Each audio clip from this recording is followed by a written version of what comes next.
कुछ देर सभी अपने सत्य स्वरूप में बैठे। एक सेकंड में मन बुद्धि को समेट कर अपने आप को देखें। मैं परम पूज्य पवित्र आत्मा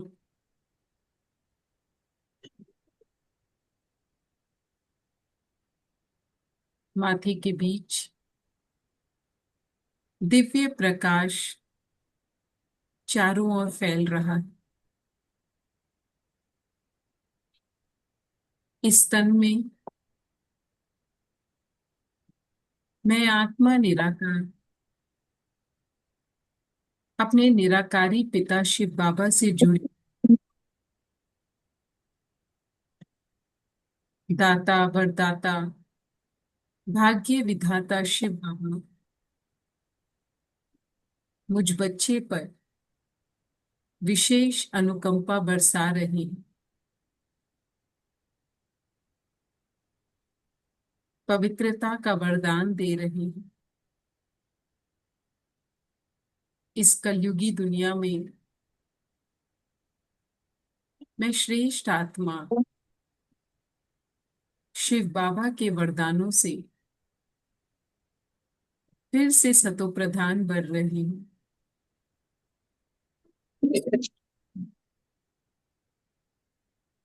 इस वायुमंडल तमो प्रधानता से सेफ हूँ। अपने चारों ओर एक पवित्रता का सुरक्षा कवच बनाए जिसमें कोई भी negative energy bad energy enter नहीं कर सकती। ये मेरी सेफ्टी है। ओम शांति। अच्छा। आज का जो टॉपिक है वो है प्योरिटी की रॉयल्टी। तो रॉयल्टी शब्द से क्या समझते हैं? दैवीय गुण, देवी देवताओं वाले गुण रॉयल्टी। जो बाबा के, हिंदू बहन बताओ। कि हम इतने बड़े ऊंचे कुल से हैं, बाबा के कुल से हैं, तो अपने आप में एक रॉयल्टी होती है ना, कि इतने तो बैठना, बोलना, खाना पीना सब, हर चीज में रॉयल्टी। तो रॉयल्टी मतलब रॉयल फैमिली से आए। बादशाही। रॉयल्टी। बादशाही। हाँ। हाँ। रॉयल्टी जो शब्द है वो आया है रॉयल फैमिली से, है ना। जैसे अगर हम अभी देखें तो जो एलिजाबेथ थी इंग्लैंड की, वो रॉयल फैमिली की मेंबर मानी जाती थी। तो उनका जब आता भी था न्यूज में क्या आता था, रॉयल फैमिली की जो है ना क्वीन एलिजाबेथ। तो अभी तो कहीं पे ऐसा कोई राजघराने रहे ही नहीं, पर एक इंग्लैंड में था एक है। पर ये रॉयल्टी शब्द आया कहाँ से है? क्योंकि रॉयल फैमिली कहाँ होती थी? सतयुग में होती थी। तो सतयुग में। उन राजाओं के जो चाल चलन थे, उनका जो रहना सहना उठना बैठना था, उसको क्या कहा गया कि ये रॉयल, क्योंकि ये रॉयल लोग करते हैं तो वो रॉयल्टी शब्द वहां से आया। ब्रह्मा बाबा के लिए कहते हैं कि ज्ञान में आने से पहले भी ब्रह्मा बाबा के अंदर बहुत रॉयल्टी थी। क्यों थी वो रॉयल्टी? क्यों? क्योंकि वो बहुत राजा महाराजाओं के साथ लेन देन में रहते थे, है ना। हीरो के व्यापारी थे। तो उनके साथ उठना बैठना, तो वो दादियों को, छोटे छोटे बच्चे जो आई थी, ब्रह्मा बाबा ने उनको वो रॉयल्टी सिखाई कि बच्चे कैसे गिलास का पानी का गिलास पकड़ाते हैं, कैसे कहाँ रोटी रखते हैं, है ना। एक एक चीज को कैसे बात करते हैं। तो ब्रह्मा बाबा के अंदर वो रॉयल्टी नेचुरली थी। पर अब वो क्यों थी, ज्ञान में आने के बाद पता चला वो इसलिए थी क्योंकि रॉयल्टी का संस्कार उन आत्माओं ने लिया है। ठीक है। तो प्योरिटी की रॉयल्टी। अब प्योरिटी को शिव बाबा क्या कहते हैं? ब्राह्मणों के लिए प्योरिटी क्या है? ब्राह्मणों के लिए प्योरिटी है उनका श्रृंगार। ये इतनी इंपॉर्टेंट चीज है। अगर वो हमारा श्रृंगार है, हम्म। यानी फिर बाबा देखते होंगे कि ये बच्चा आज बड़ी अच्छी कांजीवरम की साड़ी पहनकर आया है, इसने हाथ में सोने के कड़े, क्योंकि कभी कभी तो हम बाबा मिलन में जाते हैं तो ऐसा लगता है कि पता नहीं क्या बन के जाएं बाबा के लिए, है ना। बड़ी बच्चों की भावना होती है। तो बाबा, क्या आपको लगता है हमारे ये देखता होगा कि इन्होंने क्या श्रृंगार कर रखा है? नहीं देखता होगा। नहीं। नहीं। वो कौन सा श्रृंगार देखता है बच्चों का? प्योरिटी का। तो बाप दादा को, शिव बाबा को, हम बच्चों का क्या दिखता है कि इस आत्मा के अंदर कितनी प्योरिटी है, यानी ये आत्मा कितनी ही सजी हुई है ना। अब देखो, जब दादी जानकी का आपने कहीं कई बार देखा होगा कि थोड़ा सा एक फेस उन्होंने कवर कर रखा था, क्योंकि उनका फेस पे जो है ना कुछ जल गया था, कुछ ऐसा था, मार्क पड़ गया था। तो एक दो बाबा मिलन में दादी जानकी का फेस ढका हुआ दिखाया है। तो उसमें शिव बाबा क्या कहते हैं, पूरी सभा में बैठ के उनको क्या बोलते हैं, तुम और ही सुंदर हो गई हो। क्यों? क्योंकि आत्मा तो दिन ब दिन पवित्र हो रही है ना। हालांकि उनको ये नहीं कि कोई देह भान देह अभिमान था, पर दादी जानकी ने वो फेस कवर कर रखा है, पर शिव बाबा को बड़ी सुंदर आत्मा लग रही है ना। फिर प्योरिटी क्या है? हमारी श्रृंगार है, हमारी प्रॉपर्टी है। तो बाबा ये नहीं देखते शिव बाबा की इस बच्चे के पास कितनी प्रॉपर्टी है। प्रॉपर्टी क्या समझी जाती है? कितना इनके पास धन है, कितनी इनके पास चल अचल प्रॉपर्टी है। अगर ऐसा होता तो शिव बाबा जब ये यज्ञ शुरू हुआ, तो देखो दादियां अपने घर के जो, घर जो संपन्न थी, दादियां, दादी प्रकाश मणि बहुत संपन्न थी, छोड़कर आ गई सब कुछ। बाबा ने क्यों? क्योंकि वो बच्चे क्या थे, वो वही आत्माएं थी जिनकी प्योरिटी इतनी ऊंची थी। तो बाबा क्या कहते हैं कि इनको प्योरिटी के लिए बहुत मेहनत नहीं करनी पड़ी। ब्रह्मा बाबा हो गए, आपकी मम्मा हो गई, दादियां हो गई, इनको सिर्फ एक थोड़ा सा फाइन टचिंग करना था, फाइन ट्यूनिंग करनी थी प्योरिटी की। एक होता है प्योरिटी की बहुत मेहनत करना, एक होता है प्योरिटी हमने इतनी कल्प पहले भरी थी, बस उसको इमर्ज करना है।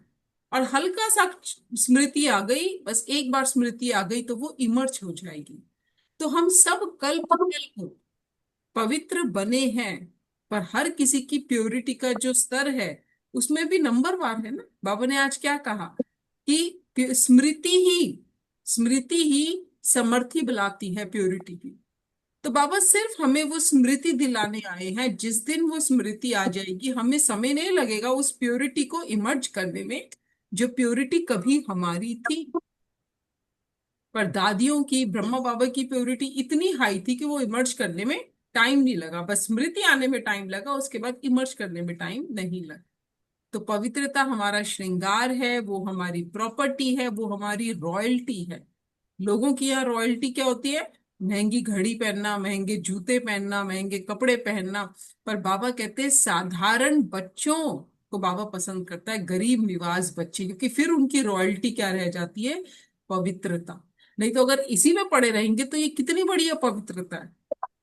हमने क्या पहना हुआ है, हम कैसे दिख रहे हैं, ये सब क्या है? ये अपवित्रता है। बाबा ये इसलिए अभी कहते हैं ना, देह अभिमान देह भान।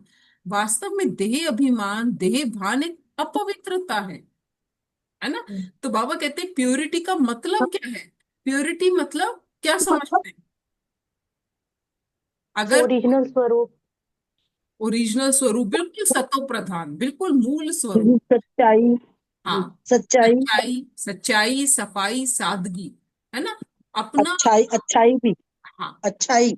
हाँ। तो अपना आत्मा का वो स्वरूप, जिस स्वरूप में वो अपने अनादि काल में, बाबा ये कहते हैं। तो हमारा निजी संस्कार क्या है? प्योरिटी। पर निजी मतलब मेरा वो अपना है, उसके बाद मैंने मध्य में जो लिए वो मेरे निजी नहीं है, वो तो बाहर से मेरे अंदर आ गए, है ना। जैसे देखो, हम यहाँ पे भारत में रहते हैं तो हम अलग कपड़े पहनते हैं, लेकिन अगर हम कहीं बाहर देश में घूमने जाते हैं, हम उस हिसाब से कपड़े लेते हैं ना, हमारे कपड़े भी थोड़े बदल जाते हैं, हमारा हेयर स्टाइल बदल जाता है। हम कहते हैं क्या है, नहीं हम वहां तो ऐसे ही पहनते हैं, घर में तो हम साड़ी पहनते हैं, यहाँ पे आए हैं तो हमने जीन्स डाली।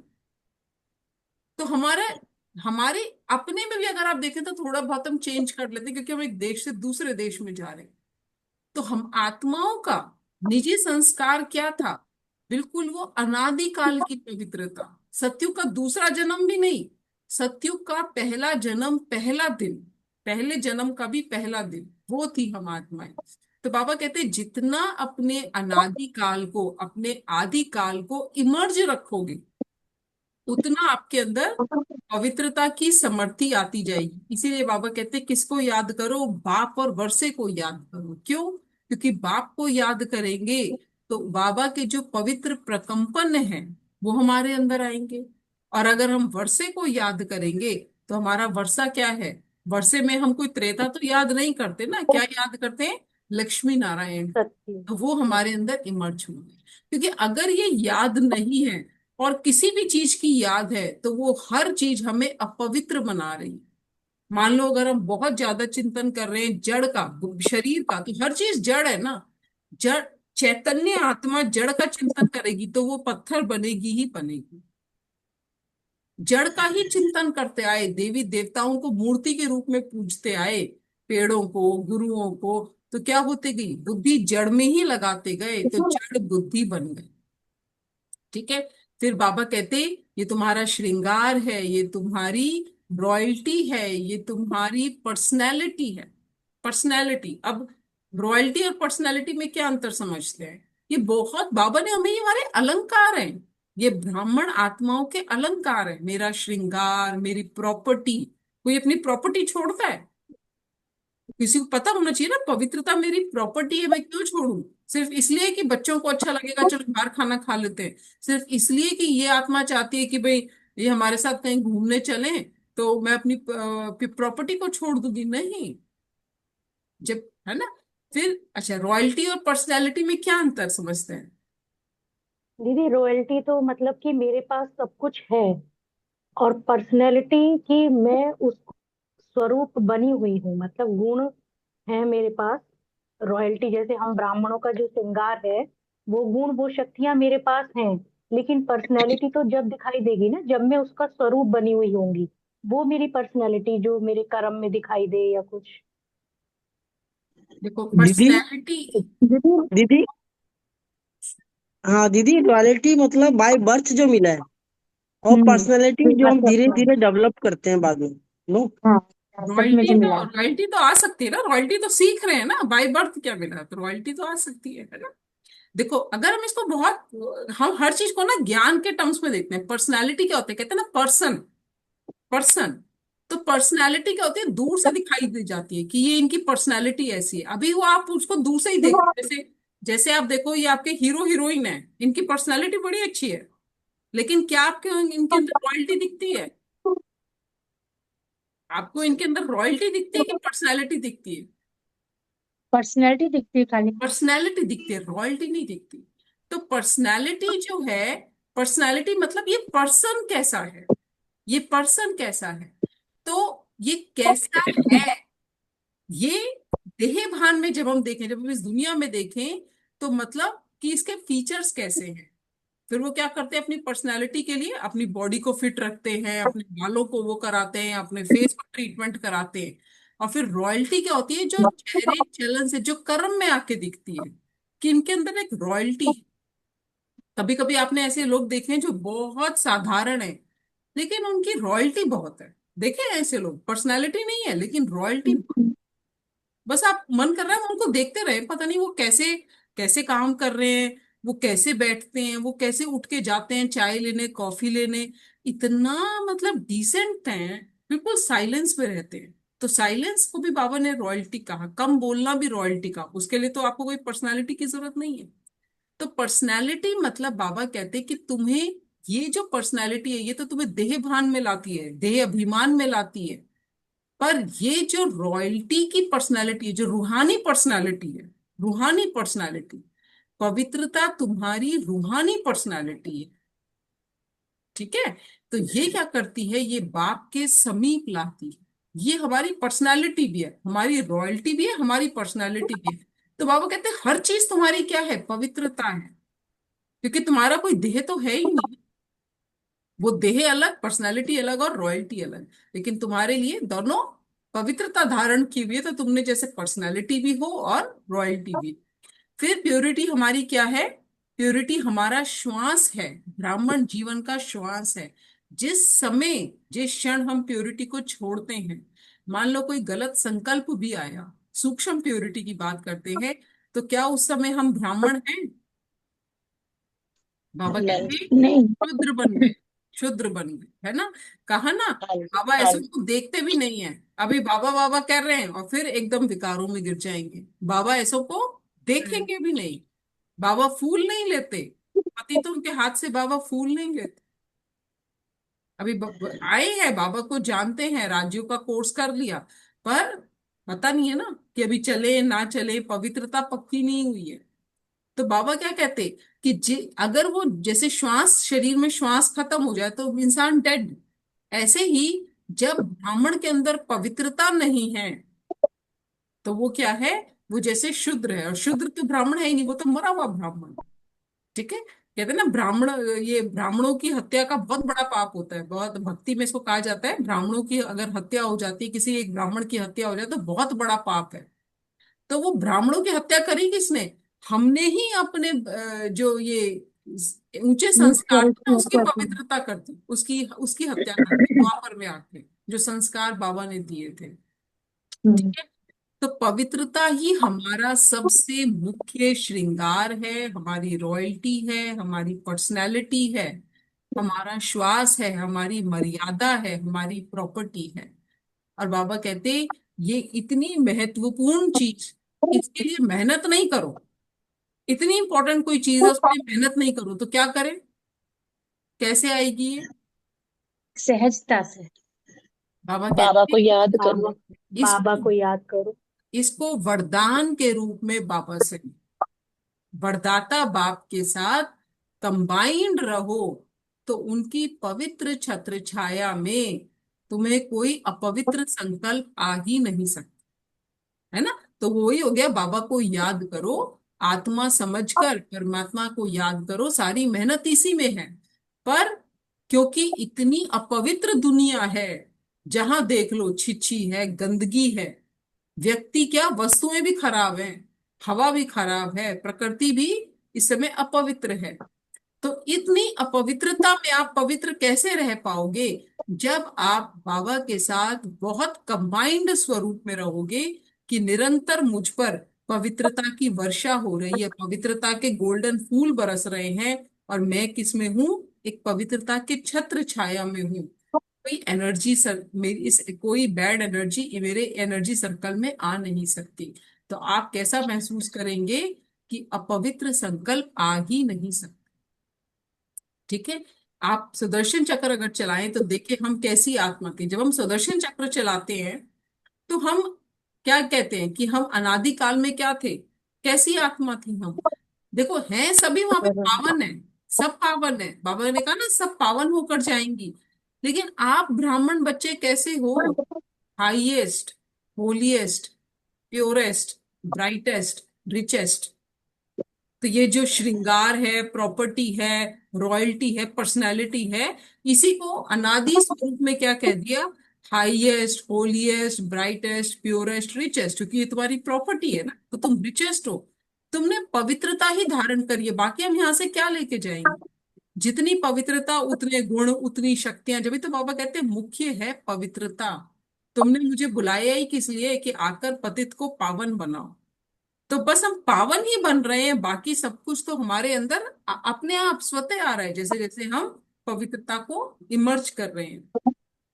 फिर अपने आदि स्वरूप में आओ, उनकी क्या पवित्रता है, देवी देवताओं की। आत्मिक स्वरूप में रहता है ना वो, हम्म। देह का भार नहीं होता। पवित्रता कैसे दिखाएंगे उनकी, कैसे कितने पवित्र थे वो?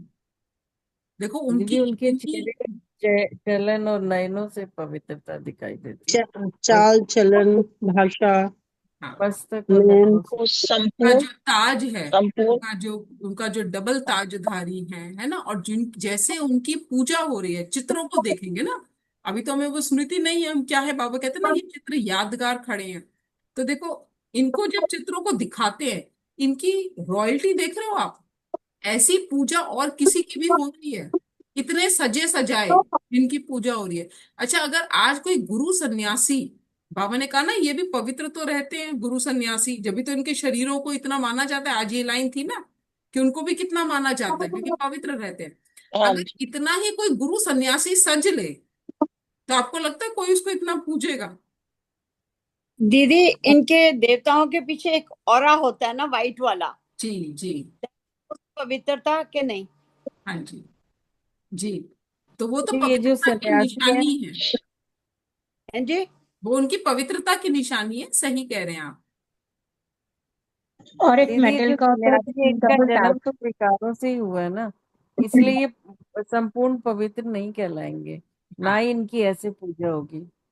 अभी हम बात कर रहे हैं कि आपकी जो पवित्रता थी, देवी देवता, जब आप सतयुग में थे, देवी देवता थे, तो उसका यादगार क्या है कि कितने पवित्र थे। उसका यादगार क्या है कि आप इनकी पवित्रता को देखो, रॉयल्टी को देखो। बाबा ने कहा ना पवित्रता रॉयल्टी है।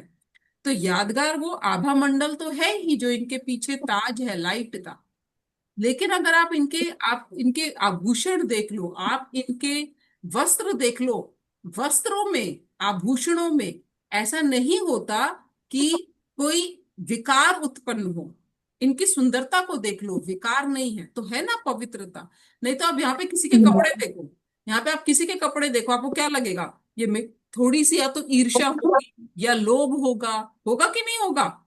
उसके गहनों को देखोगे, कितने के होंगे, कहाँ से लिए होंगे, असली है कि नकली है। लेकिन आप देवी देवताओं के जब आभूषण देखते हो, उनकी सजावट देखते हो, उनका श्रृंगार देखते हो, नेचुरली उनकी आंखों में कितने सुंदर है, लेकिन विकार उत्पन्न नहीं होता। ये क्यों है?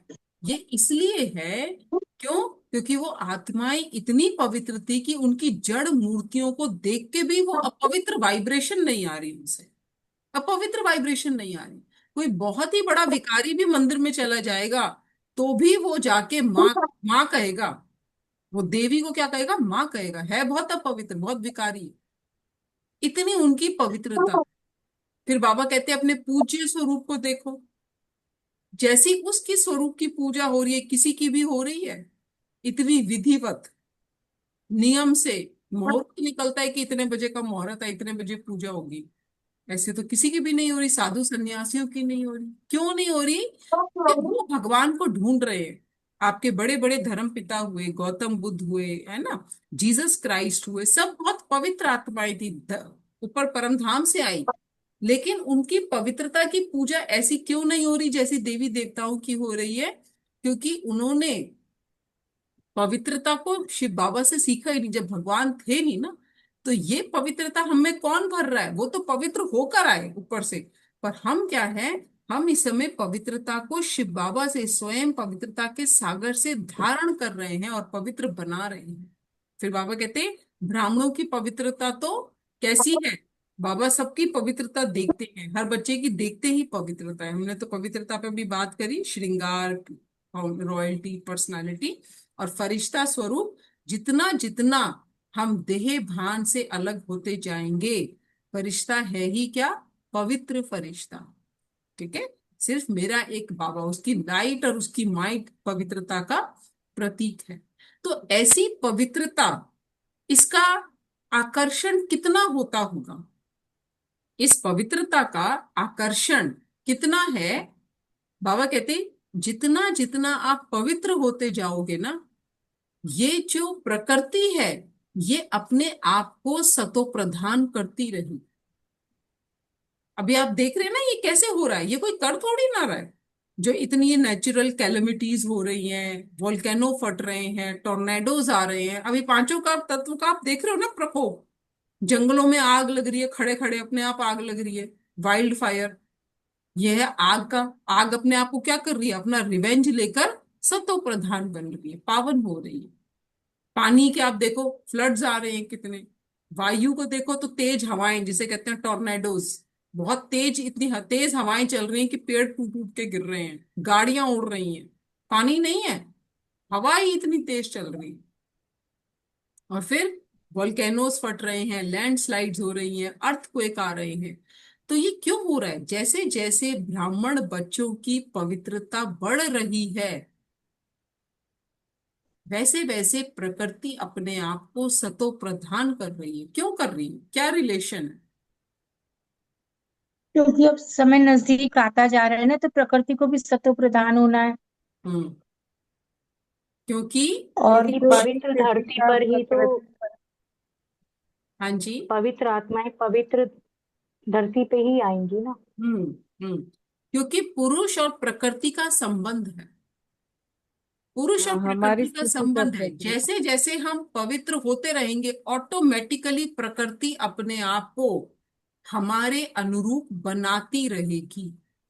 और बिल्कुल यही चीज कब चलेगी, जब हम द्वापर से नीचे आएंगे। हम पवित्रता में गिरते जा रहे हैं, प्रकृति भी गिरती जा रही है। पर जब हम पवित्रता में गिर रहे थे, हमें कोई रियलाइज थोड़ी ना हो रहा था, हमें कोई आभास थोड़ी ना हो रहा था कि हम पिछले जन्म में कितने, क्योंकि स्मृति नहीं थी कि हम पवित्र थे। ऐसे ही प्रकृति हर दिन अपवित्रता में जाएगी, लेकिन ये क्या है, उसका बिल्कुल अंत चल रहा है। अति है, अपवित्रता की अति है, तो ये इसका रुद्र रूप निकल कर आ रहा है। जैसे जब हम बिल्कुल अपवित्र हो गए थे, बाबा कहते ना, तुम बिल्कुल पट्ट पर आके पड़े थे, बिल्कुल तमो प्रधान, तुम्हारे तुम्हारे पास खाने को भी नहीं था जब मैं आया हूं नीचे। तो ये अपवित्रता है। जब इतने अपवित्र बन गए थे, बिल्कुल काले जल मरे थे, तो फिर मैं आया। तो तुम इतने एक्सट्रीम पे चले गए थे, प्रकृति इतने एक्सट्रीम पे चली गई। अब जैसे जैसे तुम पावन हो रहे हो, जब भी कहते हैं ना कि चढ़ती कला सर्व का भला, सर्व आत्माओं का तो है ही, लेकिन प्रकृति का भी भला। तो पहला, जितनी जितनी हमारे अंदर प्यूरिटी आती रहेगी, उतना उतना प्रकृति अपने आप को स्वच्छ करती रहेगी। दूसरा, विश्व की जो आत्माएं हैं, अपने आप आपकी प्योरिटी से अट्रैक्ट होती रहेगी। कहां कहां से? आपको बहुत बोलने की जरूरत नहीं है। बाबा ने क्या कहा अभी, सिर्फ अपनी स्थिति में स्थित हो जाओ। अब बच्चों को क्या करना है, अपनी पवित्रता को इतना बढ़ाना है, इतना, जिसे कहते हैं साइलेंस की शक्ति। साइलेंस की शक्ति का मतलब क्या है, यही तो है कि एक संकल्प हाँ, में टिक जाना। साइलेंस की शक्ति और पवित्रता का एक कनेक्शन है, संबंध है क्या? साइलेंस की शक्ति मतलब अपने आप को एक संकल्प में लंबा टिकाना। तो जब आप एक संकल्प में लंबा टिकते हैं, तो आपका व्यर्थ खत्म होता है कि नहीं होता? बस आपने क्या कहा, मैं पवित्र आत्मा, परम पूज्य पवित्र आत्मा। अब आप इसमें अभ्यास कर रहे होंगे 1 मिनट टिकने का, फिर 1.5 मिनट, ठीक है। तो ये जितना अभ्यास हो रहा है, क्या हो रहा है, हमारे संकल्प जो है वो कम हो रहे हैं। और संकल्पों का कम होना मतलब संकल्पों में दृढ़ता आना, संकल्प उतने ही स्ट्रांग होना, संकल्प उतने ही शुभ होना, शुद्ध होना, पावरफुल होना। और क्योंकि व्यर्थ नहीं आ रहा, तो आपकी पवित्रता बढ़ रही है, क्योंकि मन शांत है। मन शांत है, मन शक्तिशाली है। तो इस शांत और शक्तिशाली मन से जब आप बहुत साइलेंस की शक्ति को जमा करके जब आप एक संकल्प लेंगे, आपका कल्याण हो जाए, आपका भला हो जाए, तो क्या होगा, वो जाके तीर की तरह लगेगा। इसीलिए जब भी हम योग करते हैं उसके बाद, हाँ जी, सिद्ध होने लगेगा। हाँ, जब भी हम योग करते हैं उसके बाद हमेशा कहते हैं कि योग का दान दो। यानी योग में जो आपने शक्ति जमा करी है, उस शक्ति से आप क्या करो, विश्व का कल्याण करो। तो जब हम योग में रहते हैं, तो स्वतः ही जो विश्व की आत्माएं हैं वो हमारे आसपास आकर्षित होती हैं। पर ये किससे कितना होंगी, जिसका जितनी पवित्रता होगी, जिसका जितना ऑरा होगा, उतना ही उसका आकर्षण होगा। तो आप ये देखो, इसलिए तो कहते हैं ना कि charity begins at home. Begins at home, begin का मतलब क्या है, कि सिर्फ शुरू तो आपके घर आरंभ। से ही होगी, है ना, पहले तो अपने से होगी, क्योंकि this this body is my home ना। मुझे आत्मा के लिए तो ये शरीर होम है, सबसे पहले घर तो मेरा यही है। तो जितना आत्मा पवित्र होगी, सबसे पहले उसको अपने शरीर के अंदर प्योरिटी फील होने लगेगी, शरीर की प्योरिटी। और ये बहुत एक सूक्ष्म है कि मुझे खुद ही अनुभव होगा, जिसे बाबा कहते हैं शरीर आपका निरोगी बनेगा। आपके अंदर शक्ति आएगी कि आप जो है, जिस चीज को आपको लगता है कि नहीं उठा जाएगा, नहीं होगा, नहीं चल सकते, अब आप उस चीज को करने लगेंगे, क्योंकि शरीर पवित्र हो रहा है। फिर आपके घर के आसपास के लोग, इतना तो सर्कल बनेगा कि जिसके साथ आप उठते बैठते हैं, वो आपकी प्योरिटी को फील करने लगेंगे। But this is just the beginning, begins at home, does not and at home. तो वो एंड के लिए जितना फिर उसको बढ़ाते रहेंगे, आप देखेंगे कि धीरे धीरे आपका जो सोसाइटी है, आपकी जो सिटी है, आपका जो देश है, आपका, फिर तो बाबा कहते हैं विश्व का कल्याण करना है। तो ब्रह्मा बाबा ने क्या करा, कहीं नहीं गए, पर वहीं मधुबन में बैठ के ही अपनी प्योरिटी से विश्व की आत्माओं को खींचा। यही है विश्व कल्याण का तरीका। ठीक है। फिर तीसरा क्या है? ये प्योरिटी जो हम संगम पर धारण करते हैं, ये भविष्य राज्य पद का आधार है। जितनी प्योरिटी यहां आ जाएगी उससे ज्यादा वहां तो जाके ले नहीं सकते, बीच में तो कुछ होगा नहीं। तो क्या होगा? वो जितनी प्योरिटी हमने यहाँ भरी, बाकी के जो नहीं भरी वो उसके डंडे खाएंगे। बाबा ने कहा ना, उसके डंडे मिलेंगे। और फिर क्या होगा? जो आपने प्योरिटी अपने संस्कारों में भरी है उसका आपको राज्य पद मिलेगा। 21 जन्मों का पवित्रता आपको यहां भरनी है, 21 जन्मों की पवित्रता वरदान रूप में मिलेगी। पर वरदान के लिए मेहनत करनी है ना। वरदान लेने हैं ना, वरदान रूप में मिल तो रही है, लेकिन वरदानों के लिए अमृत वेला करना है, खड़े होके वरदान लेने हैं, क्योंकि वही तो वरदानी समय है।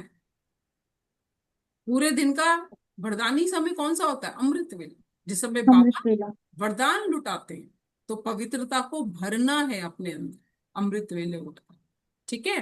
फिर बाबा क्या कहते हैं कि जितनी हमारे अंदर पवित्रता होगी उतना क्या होगा, आपको धर्मराज की सजाएं नहीं खानी पड़ेगी। धर्मराज को रॉयल्टी नहीं पे करनी पड़ेगी। रॉयल्टी मतलब फाइन। फाइन। पेनल्टी। फाइन भी होता है रॉयल्टी, रॉयल्टी पे करो। हाँ जी, हाँ जी। तो क्या होगा? बाबा ने कहा ना, अगर पतित बने तो डंडे भी खाएंगे और पद भी कम हो जाएगा। ये दो बातें तो हैं, पर ये जी। बातें पूरा आपका कल्प, पूरे कल्प की पवित्रता आप यहाँ पर भर रहे हो। आपकी कितनी मध्य काल में आपकी कितनी विधिवत पूजा होगी, दिन रात पूजा होगी, कभी कभी होगी, कितनी श्रद्धा से होगी। ये सब किस पर डिपेंड करेगा? कि संगम पर हम कितने पवित्र बने हैं। तो पवित्रता की इतनी इंपॉर्टेंस है। बाकी पवित्रता है क्या, ये तो एक बहुत, इसे अगर विस्तार करो तो बहुत ही बड़ा टॉपिक है। और अगर उसको बहुत सार में समेटो तो पवित्रता को क्या कह सकते हैं? एक शब्द में अगर आप पवित्रता कहो, पवित्रता क्या है? कुछ शब्द, एक शब्द पवित्रता के ऊपर कहें कि पवित्रता का क्या मतलब है। जैसे हमने अभी शुरू में देखा, पवित्रता मतलब आत्मा का बहुत ही सत्य स्वरूप है ना, सतो प्रधान स्वरूप। तो ऐसी पवित्रता के लिए बाबा कहते, पवित्रता आती है एक व्रता से। एक व्रता यानी एक बाबा दूसरा ना कोई। जब आत्मा की ये स्थिति हो जाती है ना, जिसे हम कहते हैं बिल्कुल सतो प्रधान आत्मा, वही है पवित्र आत्मा।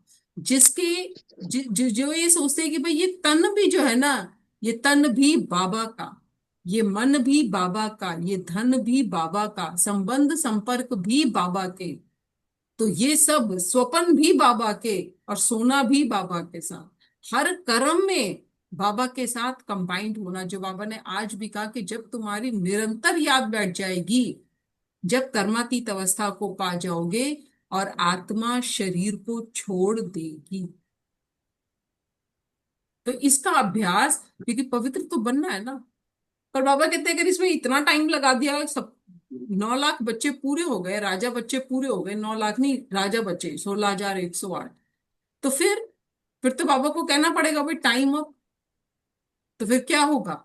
जिसने जितनी पवित्रता धारण करी है उसको उस हिसाब से पद मिल जाएगा और फिर वो डंडे खा के जाएंगे। पर एक व्रता, बाबा ने पवित्रता को डिफाइन करा है, एक बाबा दूसरा ना कोई। फिर हम ये संकल्प ना चलाएं बाबा ये कैसे करूं, बाबा जो बाबा ने कह दिया। इसका मतलब क्या है?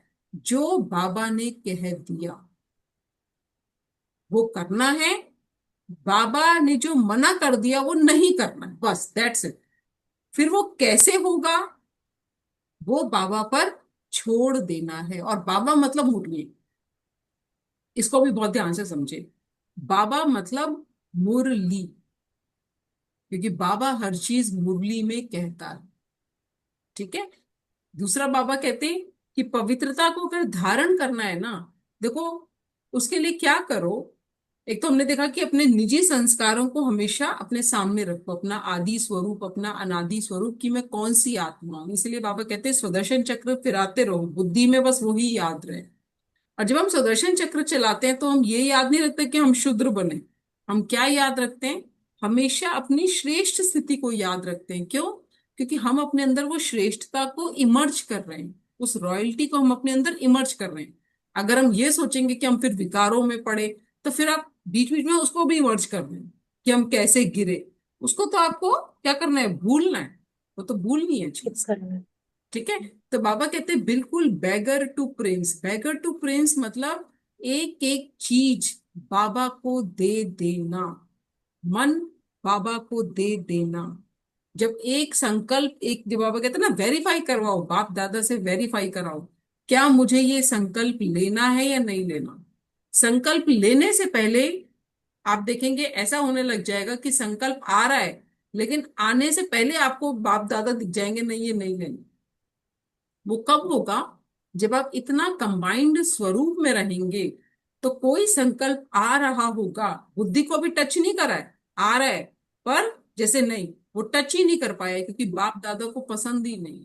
क्योंकि ये मन उनका है ना, ये मन उनका है। आपका वो मन ही नहीं करेगा कुछ खाने का, इस तन में डालने का, जो बाप दादा को पसंद नहीं। दादी जो गुलजार थी, वो क्या कहती थी? मैं ये खा नहीं सकती है, तुम्हें पता है ना, अभी बाबा बाबा का तन नहीं है। दादी गुलजार बिल्कुल भी ऐसी कोई चीज, जब बाबा मिलन होता था, कुछ ठंडा खाना या कुछ की नहीं, बाबा को समर्पित किया है तब। देखो, नहीं चल रहा 16-16 घंटे उस उम्र में बैठना। हमसे कोई कह दे आप 2 घंटे योग करो, हमें तो आधे घंटे बाद ही नींद आने लग जाती है। पर 16-16 घंटे उस उम्र में बैठना, सोचो। उसके बाद दादी कहती हैं कई दिन तक, तो फिर दादी 2-3 दिन वो, उनको बॉडी को रेस्ट चाहिए होता था, पर वो बॉडी कौन चलाता था? शिव बाबा चलाते। ये है तन का समर्पण। तो बिल्कुल यहाँ पर क्या बनना पड़े? बैगर बनना पड़े, जब वो पवित्रता वरदान रूप में उससे मिलती है। ठीक है। और पवित्रता की निशानी क्या होगी? कौन कितना पवित्र है? बाबा कहते हैं अपनी चेकिंग खुद कर लो, इसकी निशानी क्या है? हमारी पवित्रता है कितनी है, क्या निशानी होगी इसकी? दैवीय गुण दिखाई देंगे, तो हमारे हमारा कर्मों निश्चय में भी इसमें दिखाई दे। पक्का होगा ना। निश्चय पक्का यदि होगा। पवित्रता आएगी तो 36 के 36 गुण ऑटोमेटिकली आ जाएंगे। अब ये हमारे है ना, सारे संकल्प सिद्ध हो जाएंगे, संकल्प से। संकल्प भी सिद्ध हो जाएंगे। हाँ, बहुत अच्छा। बुद्धि भटकेगी नहीं इधर उधर जब एक में होगी तो। हाँ, पवित्र होंगे तो संकल्पों जो में, बाप संकल्पों की। की अगर बात करें, क्योंकि जो दैवी गुणों की बात है ना, वो भी बहुत मोटा चेक है। मैं आपको सच बात बताऊं, जैसे अगर आप देखो, पेशेंस एक दैवी गुण है, लेकिन आपके अंदर पेशेंस है कि नहीं, आप कैसे चेक कर सकते हो? अभी टाइम तो नहीं है, क्लास ओवर होने वाली है, पर आपको लगेगा मेरे अंदर पेशेंस है। पर पेशेंस को कहाँ कहाँ किस किस तरह से चेक करना है आपको, हमें ये इतना गहरा है ये पेशेंस। तो मैंने क्या एक एग्जाम्पल लिया है। ऐसा तो एक एक दैवी गुण इतना अपने आप में, उसके अंदर गहराई है कि